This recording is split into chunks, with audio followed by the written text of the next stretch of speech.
Meron po akong pin-repair na konti ring slide. Sana po may pakita muna bago ako magpatuloy. Pwede po, Deputy Speaker Marcoleta.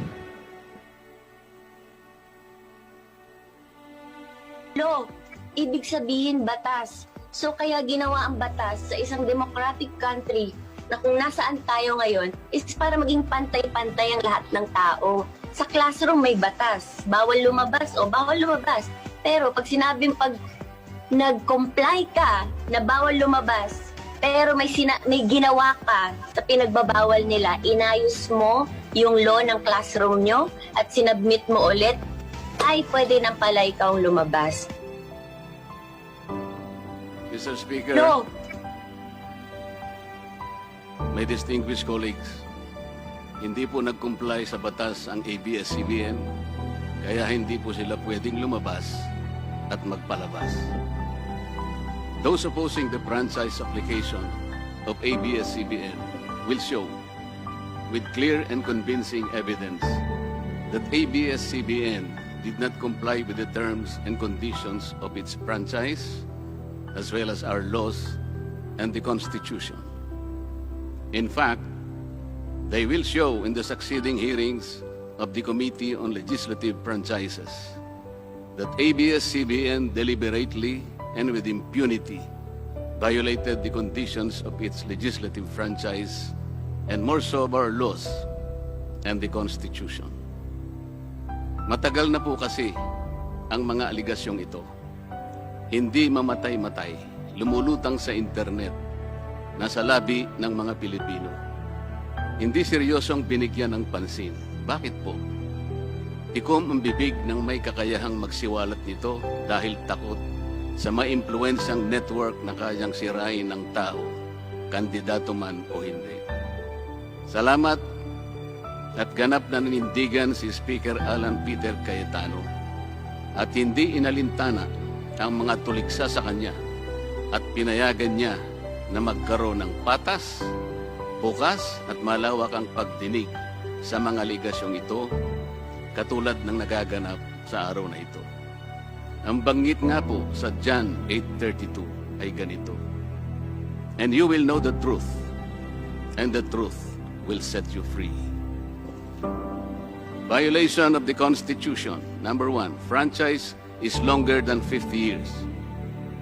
Hindi na po dapat payagan itong pagre-renew ng prangkisa ng ABS-CBN. Dapat na pong isara ang pinto para sa kanila. Bakit po? Because the ABS-CBN has been using the airwaves for more than 50 years. 53 years today, to be exact. Our Constitution says that Congress can grant a franchise of up to 50 years only. Taong 1957, nang makuha ni Don Eugenio Lopez Sr., may-ari ng Chronicle Broadcasting Network o CBN, ang Alto Broadcasting System o ABS.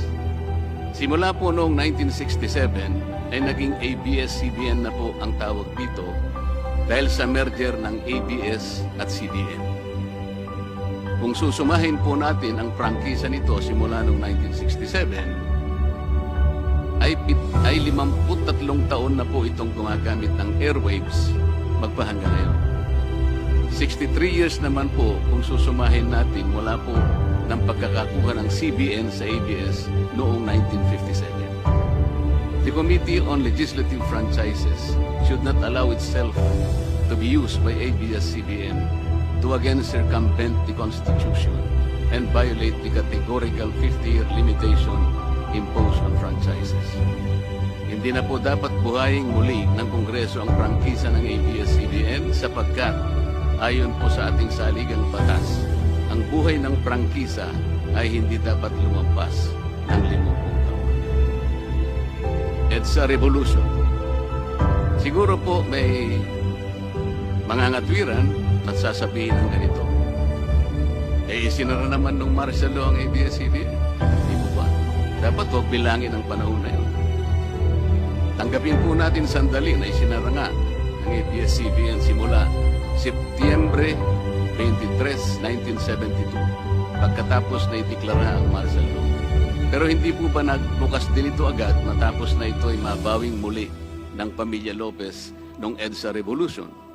Hindi ba't kulang-kulang 13 taon din po ang namagitan na panahon?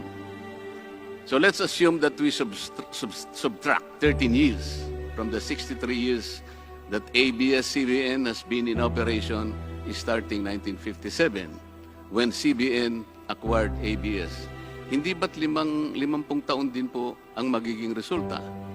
Ibig pong sabihin, tapos na at paso na pa rin ang prangkisa ng ABS-CBN with or without martial law. Hindi ba't sobra-sobra pa rin ito at lalabag pa rin sa ating saligang batas? Naging palasak nga noong panahon ng martial law ang kantsaw na tama na, sobra na. Subalit ang mahalagang tanong po ng taong bayan na hindi pa nasasagot magpahanggang ngayon ay kung paano biglang nabawi ng mga Lopez ang ABS-CBN mula sa pag-aari ng gobyerno pagkatapos maitalaga ang Cory administration.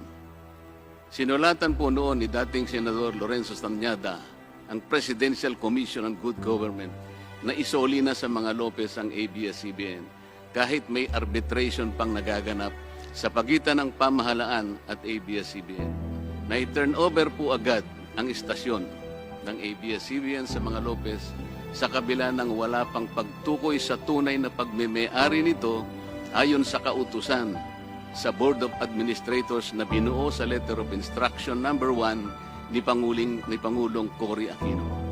Sa ngayon po ay wala man lang mailabas na papeles tungkol dito ang PCGG. Nagbayad po ba ang ABS-CBN sa Administrasyong Cory Aquino? Nag-public bidding po ba? Bakit tila ura-urada at habang magulo pa ang lahat dahil katatapos lang ng EDSA Revolution, ay biglang napasakamay na muli ng mga Lopez ang ABS-CBN? Nakabatay po ba ito sa batas? Hindi po ba dapat sagutin ng ABS-CBN ang mga tanong na ito upang mapanagot po ang dapat na managot kung meron man? Foreign ownership. Puntahan naman po natin ang muling pagbubukas ng ABS-CBN noong 1986. Pati po kasi noong panahon yun ay may paglabag na rin sa ating saligang batas. Ano po kaya yun? Dahil Amerikano at hindi Pilipino ang may-ari at namahala sa ABS-CBN na mariing ipinagbabawal ng saligang batas. Congress should deny the franchise application of ABS-CBN for its clear violation of the Constitution, requiring 100% Filipino ownership and management of mass media companies. ABS-CBN's former president, Mr. Eugenio Gaby Lopez III, was an American citizen when he took the helm of the company in 1986 as director, then president, and then chairman in the later years. It was only in 2000 that he petitioned for recognition of Filipino citizenship and was issued a certificate of recognition as a Filipino citizen in 2002. At kahit sabihin po nating wala na ngayon sa management ng ABS-CBN si Ginoong Gaby Lopez, nagpatuloy pa rin ba sa paglabag sa saligang batas ang ABS-CBN? Opo. Dahil magpahanggang ngayon ay nagbebenta pa po sila sa mga banyaga, mga hindi Pilipino, ng pag-aari o ownership rights ng ABS-CBN. Through an intricate web of corporate layering, ABS-CBN lets non-Filipinos to own its common shares through the issuance of Philippine Depositary Receipts o PDRs. In September 1999, the ABS-CBN Holdings Corporation offered 132 million Philippine Depositary Receipts underlying the 132 million common shares of ABS-CBN. Immediately prior to the closing of the PDR's offering, Lopez Incorporated, the main stockholder of ABS-CBN Corporation, transferred 132 million ABS-CBN shares to ABS-CBN Holding Corporation, its alter ego. With the many rights afforded to the holders of these PDRs, most of whom, if not all, are foreigners, ABS-CBN Corporation virtually allowed these foreign holders beneficial ownership and potential voting rights. This is a circumvention of the strict foreign equity restriction imposed by the Constitution on mass media companies. Quite obviously, the ABS-CBN PDR instrument, a creative financial mechanism, is being used as a subterfuge to indirectly own the underlying ABS-CBN shares of stock. Violation of workers' rights under the Constitution. ABS-CBN violated the rights of its own workers. It denied them their just share in production as required by the Constitution. It committed unfair labor practices, which consequently denied its employees the benefits required by law to be provided to all employees. Isang halimbawa po dito ay ang asunto na isinampa ng halos 100 o mahigit sa 100 manggagawa ng ABS-CBN sa National Labor Relations Commission o NLRC dahil sa pagtanggal sa kanila dahil sila raw ay mga talents lamang at hindi mga regular na empleyado. Nanalo po ang mga manggagawa sa NLRC at maging sa Court of Appeals. Bakit hindi na lang nila sinunod ang hatol at umapila pa ang ABS-CBN sa Korte Suprema? Ito ba yung sinasabi po kanina sa opening salvo na ang pagmamahal sa kanilang kapamilya ay ganun na lamang? Mali naman po yata na sabihin ng ABS-CBN na lampas sa 11,000 ang mga empleyado nito dahil kung ito po ay masusi nating iimbestigahan, may 2,661 at isa lamang. 2,661 ang mga regular na empleyado nito. Ang karamihan po o mahigit na 8,500 na kawani ng ABS-CBN ay tinagurian nilang independent contractors or talents, project workers at contractuals lamang kahit na pang-regular na empleyo ang trabaho nila. Ayon po sa ating labor code, kapag pang-regular ang tungkulin ng isang manggagawa, dapat siyang gawing regular employee. Hindi dapat contractual. Hindi dapat independent contractor, talent, o kaya project worker lang. Malinaw na labag sa batas ang ginagawa ng ABS-CBN. Sana ay ibalita rin po ito ng TV Patrol upang mabunyag ang libo-libong endo sa kanilang paguran. ABS-CBN has not regularized its contractual workers and talents despite performing the functions of regular workers. It even forced some of its workers to sign employment contracts containing waiver of the right to regularization. And those who refuse were unceremoniously terminated from work. ABS-CBN has subcontracted most of its production work to subcontractor production companies, despite the fact that production is directly related to its core business. These production entities are paid minimally, whose workers obviously get lesser benefits and take-home pay compared to ABS-CBN's regular employees. And yet, the profit generated by ABS-CBN from its independent production companies appear greater than its expenses, especially those expenses that are even deductible for income tax purposes. Kung kaya't hindi po may kakaila sa publiko na napakarami ng labor cases na hinarap at haharapin pa ng ABS-CBN. Ang masaklap pa po dito ni hindi nagbibigay ng contribution ang ABS-CBN para sa benepisyo ng kanilang mga empleyado.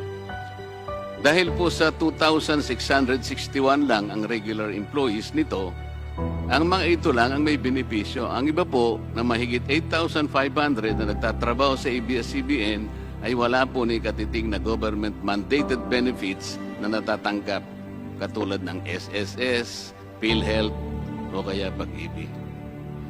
Kanina po sa opening salvo, narinig po natin na ang kanila pong isinasangkalan ay yung kanila pong mga kawani, mga manggagawa. Ang kongreso pong ito ay nakikidalamhati. Nalulungkot din po. Bakit naman po hindi?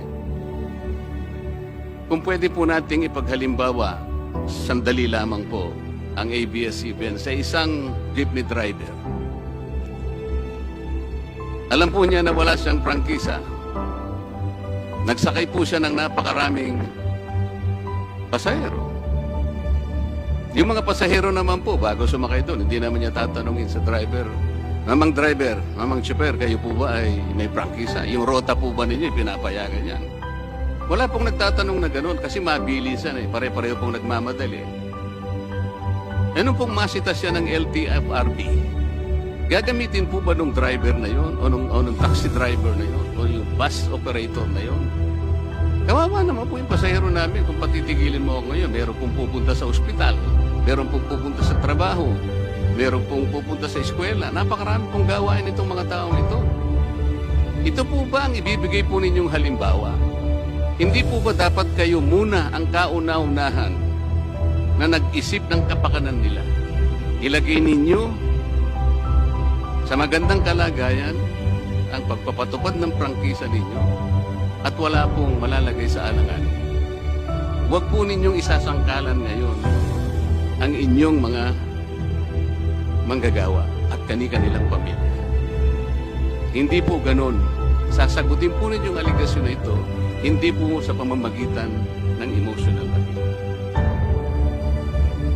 If this indeed the true house of the people, the Committee on Legislative Franchises must side with the poor workers of ABS-CBN in denying its franchise, justice to them will be finally served, although ironically, this will also entail some sacrifice on their part.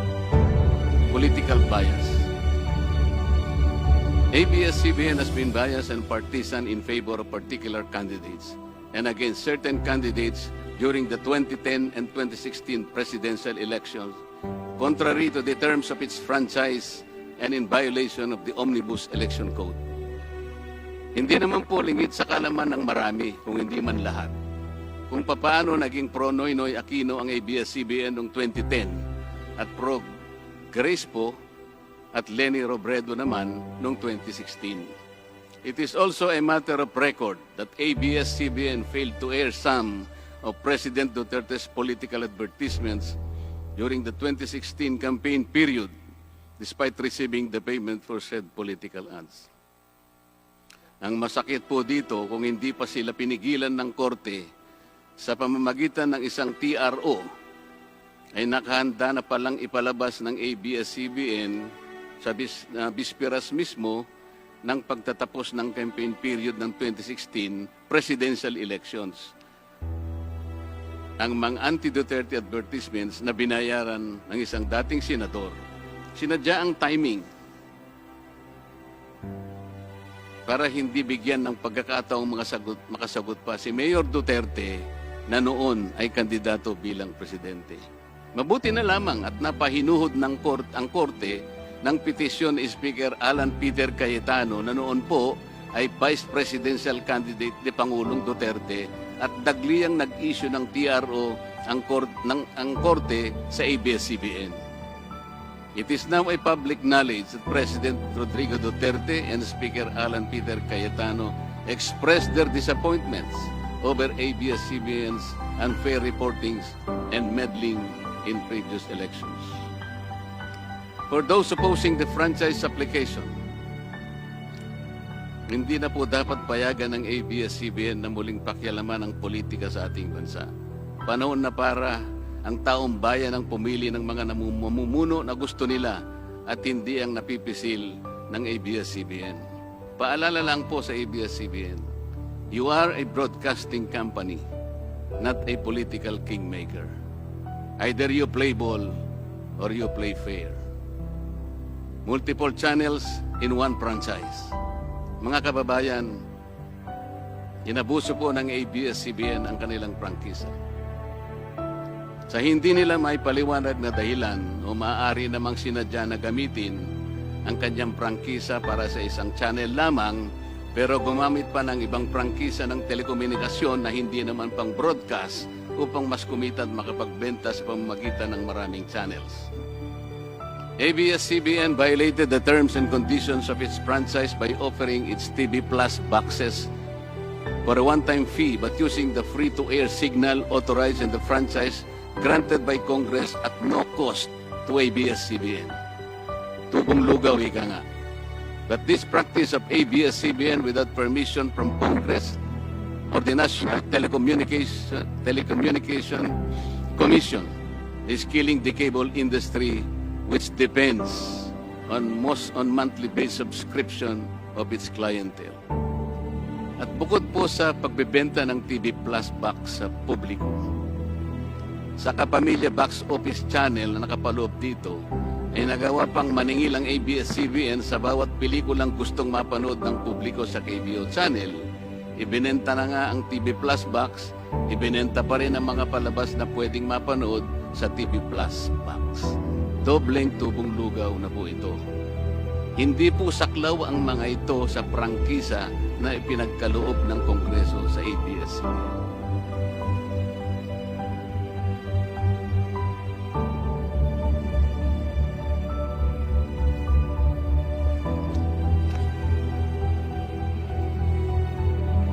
ABS-CBN, contrary to the terms and conditions of its franchise, operated this pay-per-view channel, otherwise known as the Kapamilya Box Office or KBO, without a valid permit from the NTC, and despite NTC's order to refrain from operating a PPB until the issuance of an appropriate guideline for the same, ABS-CBN continued its operation until the expiration of its franchise on May 4, 2020. Tax evasion. ABS-CBN also violated the terms and conditions of its franchise by engaging in tax avoidance schemes, which deprived the government of the much-needed revenue. It used its wholly owned subsidiary, Big Dipper Digital Content and Design, Inc., a PESA-registered company, as tax shield. Its main customer is ABS-CBN Hungary. And because of this unconscionable tax avoidance scheme, ABS-CBN alleged effective tax rate in 2018 was at negative 5%. This means that ABS-CBN managed to avoid paying taxes in 2018. Bakit po ang GMA7 na hindi naman kasing laki o kasing yaman ng ABS-CBN ay nakapagbayad ng buwis sa pamahalaan ng 1.6 billion pesos noong 2018? Samantalang ang malaalamat na ABS-CBN ay walang binayarang buwis. Bakit naman nakalibre ang ABS-CBN noong 2018 sa negative income tax nila na 84 million? Ibig sabihin po nito ay may tax credit pa ang ABS-CBN at ang gobyerno pa ang lumalabas na may utang dito. Wala pong pagkakaiba ito, mga kababayan. Sa isang taong nangutang sa tindahan, binigyan pa ito ng sukli. In 2019, ABS-CBN again did not pay its rightful taxes. It avoided this by entering into compromise agreement with the Bureau of Internal Revenue, with the latter accepting the settlement of 152 million pesos plus from ABS-CBN, equivalent to only 40% of its assessed deficiency in income tax, value-added tax, and documentary stamp tax payments. But this is only one among the 4 other cases lodged by the BIR at the Court of Tax Appeals, all of which were also settled by compromise. Bakit po ganun? Hindi po ba nandun sa prangkisa ng ABS-CBN nababayaran nila lahat ng rightful taxes? Kinakailangan po bang sila ay ihabla pa ng BIR bago sila mapilitang makapagbayad lamang kahit settlement lamang? Ang linaw po ng kanilang prangkisa, nababayaran lahat ang kaukulang buwis. Bakit kailangan pong sila ihabla at idemanda pa ng BIR para lamang sila ay makapagbayad? There are also allegations to date that ABS-CBN's Lingkod Kapamilya Foundation, ALKFI, is being used as ABS-CBN as tax shield, and that ALKFI also failed to file donor's tax return and pay the donor's tax. Ito po ang mas nakalulungkot dito, mga kababayan. Kapag politiko o government official ang nagkawang gawa, epal ang tawag dito ng ABS-CBN. Kahit mula pa sa sariling bulsa ng politiko ang pinanggalingan ito. Pero kapag ito ay galing sa Lingkod Kapamilya, puro pangalan ng ABS-CBN ang kanilang pinangangalandakan, katulad po ng nakita natin ngayon. Alam naman natin na galing naman sa lahat, sa mga donors ang pondo na ginamit nila. Meron po kayang nanggaling sa yaman ng ABS-CBN. Di baling ang pantulong ng ABS-CBN ay galing sa donasyon ng ibang tao. Di baling ang perang pantulong ay mula sa tax avoidance ng kumpanya. Ang mahalaga ay mapalabas nila sa pamamagitan ng sa mamamayan, katulad po ng nakita natin ngayon na napakabuti at napakabait ng ABS-CBN. Kami po ay naniniwala na unti-unti na pong nabubuksan ang katotohanan sa ating mga mamamayan. Hindi po ba mas maganda at katanggap-tanggap na tumulong sa kapwa ng walang nalalabag na batas at buong sikap pang nasusunod ang prangkisa? Dahil po ba kayo ay nakapagdudulot ng saya, ng aliw sa ating mga mamamayan? Dahil po ba kayo ay nakapagbibigay ng inspirasyon, ng pag-asa, ng katatagan ng loob na kagaya po sa opening salvo kanina ng representative ng ABS-CBN? Hindi na po ba natin susundin o tutuparin, isasaalang-alang ang ating mga batas, ang ating saligang batas, o kaya ang prangkisa ninyo? Makakapagpasaya naman po tayo. Makakapag-inspire po tayo nang hindi po tayo lumalabag sa batas. The House of Representatives should endeavor not to grant the franchise application of ABS-CBN because it has deliberately floated the Constitution and other related laws. Even the terms and conditions of its previous franchise to suit its own business and political interest, but to the prejudice of the greater good. The grant of a legislative franchise is merely a privilege and not a matter of right. Congress has the exclusive constitutional authority to award, alter, or revoke this privilege when the common good so requires, as in this particular case of ABS-CBN. We believe that it is but right for the House of Representatives to deny this time the franchise of ABS-CBN for flagrantly violating the Constitution and related laws, even its own franchise, making it unworthy of the grant of this special privilege by the state.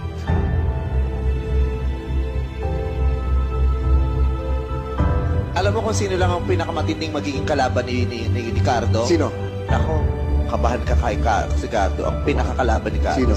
Feeling ko si Kipoloy. Yung nagpahinto ng lindol. Si Kipoloy lang ang magpapahinto ng probinsyano. Abangan nyo yan. Oh. So hinahamon kita Kipoloy, pahinto mo nga ang probinsyano. Napahinto mo pala ang lindol eh. Apakayabang nyo pala eh. Sabi niya daw, stop. Sige nga, punta kang gitna ng EDSA, stop mo yung traffic doon. Stop.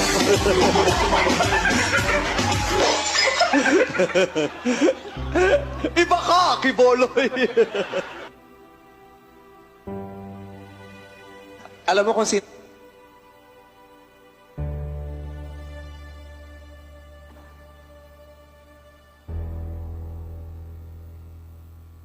Kailan mo ba gustong mapa-stop ang probinsyano? Ikaw, pwede ka. Kailan mo gustong i-stop? 1 buwan, 2 buwan, 3 buwan, 4 na buwan? Ikaw, pwede ka. Baka sa 4 na buwan, hindi lang yung probinsyano may stop. Baka pati yung network mo, stop na yan. Mr. Speaker, ABS-CBN posed the challenge.